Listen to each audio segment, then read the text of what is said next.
مسجد نبوی کا صدرالباب ہونا اور ولایت مولا علی علیہ السلام۔ ان کا سوال سد الابواب کے سلسلے میں وارد ہونے والی روایت سے متعلق تھا کہ اس موقع پر کیا ہوا، اور اس روایت کے آخر میں جو تکملہ اور تتمہ آیا ہے کیا وہ صحیح ہے؟ ہم اس کو کس طرح سے بیان کر سکتے ہیں؟ جواب آپ کی خدمت میں کہ روایت جسے صحیح سند کے ساتھ نقل کیا گیا ہے اور اہل سنت کے بھی بہت سارے علماء نے اس کی تائید کی ہے، وہ ابن عباس کی روایت ہے، جس میں امیر المومنین علی بن ابی طالب علیہ السلام کے فضائل میں سے 10 بے نظیر فضیلتوں کو بیان کر رہی ہے۔ یہ روایت ابن عباس کہتے ہیں کہ یہ فضیلتیں صرف امیر المومنین علی بن ابی طالب علیہ السلام سے مخصوص ہیں، کسی اور میں نہیں پائی جاتی ہیں۔ بہت خوبصورت حدیث ہے کہ اس روایت سے مختلف ابحاث میں استفادہ کرتے رہتے ہیں، بلکہ یہی ایک روایت امیر المومنین علی بن ابی طالب علیہ السلام کی حقانیت اور ان کی ولایت کو ثابت کرنے کے لیے بس یہی ایک روایت کافی ہے۔ یہ روایت اہل سنت کی جن کتابوں میں وارد ہوئی ہے ان میں سے ایک تو المستدرک علی الصحیحین جلد نمبر 3 صفحہ نمبر 143 ہے۔ اس کتاب میں وارد ہوا ہے کہ اس زمانے میں کچھ لوگ علی بن ابی طالب علیہ السلام کو برا بھلا کہہ رہے تھے۔ ابن عباس نے ان کا جواب دیتے ہوئے فرمایا کہ امیر المومنین علیہ السلام 10 ایسی فضیلتیں رکھتے ہیں کہ ان میں سے ایک بھی تم میں سے کسی کے پاس نہیں ہے۔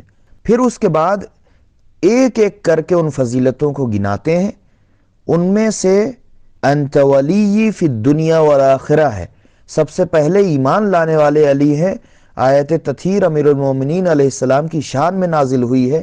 امیر المومنین شب ہجرت پیغمبر کے بستر پر سوئے اور پیغمبر کا لباس پہنا، اور یہ بات کہ اس رات کس طرح سے ابو بکر پیغمبر کے پاس پہنچے اور آپ کے ساتھ ہو گئے، یہ ساری باتیں بیان کرتے ہوئے یہاں تک پہنچتے ہیں کہ پیغمبر اکرم صلی اللہ علیہ وآلہ وسلم نے امیر المومنین علیہ السلام سے فرمایا انت ولی کل مؤمن بعدی و مؤمنہ، اے علی تم میرے بعد ہر مومن اور مومنہ کے ولی ہو۔ یہی ایک مولا کائنات کی ولایت کو ثابت کرنے کے لیے روایت کافی ہے۔ اس کے بعد ابن عباس کہتے ہیں کہ پیغمبر اکرم صلی اللہ علیہ وآلہ وسلم نے مسجد میں کھلنے والے تمام دروازوں کو بند کروا دیا، سوائے کس کے؟ سوائے امیر المومنین علی بن ابی طالب علیہ السلام کے دروازے کے۔ یہ وہ روایت ہے کہ جسے اہل سنت کی کتابوں میں نقل کیا گیا ہے کہ آپ جنابت کی حالت میں بھی مسجد میں وارد ہوتے تھے، اور علی کے گھر سے باہر نکلنے کا صرف اور صرف ایک ہی دروازہ تھا جو مسجد میں کھلتا تھا۔ بہرحال جب پیغمبر اکرم صلی اللہ علیہ وآلہ وسلم نے مسجد بنائی تو مسجد کے اطراف میں تمام صحابیوں نے اپنے اپنے گھر بنا لیے اور مسجد میں ایک ایک دروازہ کھول لیا، لہٰذا جب بھی مسجد میں جانا چاہتے تھے تو اسی دروازے سے چلے جاتے تھے، یعنی باہر نکل کے پورا چکر لگا کے اصلی دروازے سے نہیں جاتے تھے۔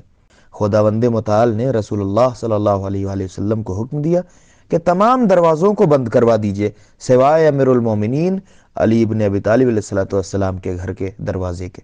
امیر المومنین علیہ السلام کو ہر حالت میں اس دروازے سے مسجد میں داخل ہونے کا اختیار تھا، چاہے مجنبی کیوں نہ ہو، کیونکہ حالت جنابت میں باقی افراد کے لیے مسجد میں داخل ہونا جائز نہیں ہے، حرام ہے۔ حالت جنابت میں مسجد میں داخل ہونا ان کے لیے کسی کے لیے بھی جائز نہیں ہے، لیکن چونکہ امیر المومنین علیہ السلام کی شان میں آیت تطہیر نازل ہوئی ہے، لہٰذا ان کو اجازت ہے کہ ہر حال میں مسجد میں داخل ہو جائیں، کیونکہ آپ ہر برائی، ہر گندگی اور ہر طرح کی نجاست سے پاک ہے، لہٰذا ان کو اجازت ہے مسجد میں داخل ہونے کی۔ لیکن سوال یہ کیا گیا ہے کہ ابن عباس نے یہ کیسے سمجھا؟ جواب یہ ہے کہ خود امیر المومنین علیہ السلام نے فرمایا، روایت میں آیا ہے کہ امیر المومنین علیہ السلام نے اپنی ولایت و امامت کے اس بات کے لیے اس واقعے کے ذریعے استدلال کیا۔ شیعوں نے بھی نقل کیا ہے، اہل سنت نے بھی نقل کیا ہے۔ سید ابن طاؤس نے اپنی کتاب طرائف 414 پر نقل کیا ہے، اور بھی بہت سی کتابوں میں نقل ہوا ہے یہ استدلال۔ بہرحال جب شورا تشکیل دی گئی، جس کے بعد عثمان کو خلیفہ مقرر کر دیا گیا، اس موقع پر شورا میں موجود تمام لوگ اپنی اپنی خصوصیتیں اور فضائل بیان کر رہے تھے۔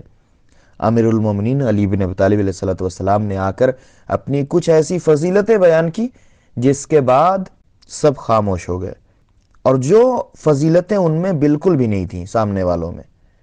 امیر المومنین علیہ السلام نے ان لوگوں کو قسم دے کر پوچھا کہ هل تعلمون ان احدا كان يدخل المسجد جنوبا غیری، کیا تم جانتے ہو کہ حالت جنابت میں میرے علاوہ کوئی اور مسجد میں داخل نہیں ہو سکتا؟ سب نے ایک زبان ہو کر کہا ہاں ہم جانتے ہیں کہ ایسے صرف آپ ہی ہیں، آپ کے علاوہ دوسرا حالت جنابت میں مسجد میں کوئی بھی داخل نہیں ہو سکتا۔ لہٰذا معلوم ہوا کہ ابن عباس نے جو یہ نقل کیا ہے خود امیر المومنین علیہ السلام سے سنا ہے۔ امیر المومنین علیہ السلام نے فرمایا کہ میں ہر حالت میں مسجد میں داخل ہو سکتا ہوں، کیونکہ یہ افراد پاک ہیں، ان کی تمام چیزیں پاک ہیں۔ جو چیزیں ہمارے لیے نجس ہیں اہل بیت اطہار علیہ السلام کے لیے پاک ہیں، کیونکہ خدا نے ان کو ہر رجس سے دور رکھا ہے۔ آیت تطہیر میں جو الرجس آیا ہے اس سے یہ ثابت ہوتا ہے کہ اہل بیت علیہ السلام ہر طرح کی نجاست سے پاک ہیں، انہی میں سے ایک جنابت بھی ہے۔ آیت تطہیر پر مفصل بحث کسی اور مقام پر کی جائے گی انشاءاللہ۔ یہی ثقلین ہے نجات کی آن، اہل بیت رسول اور قرآن۔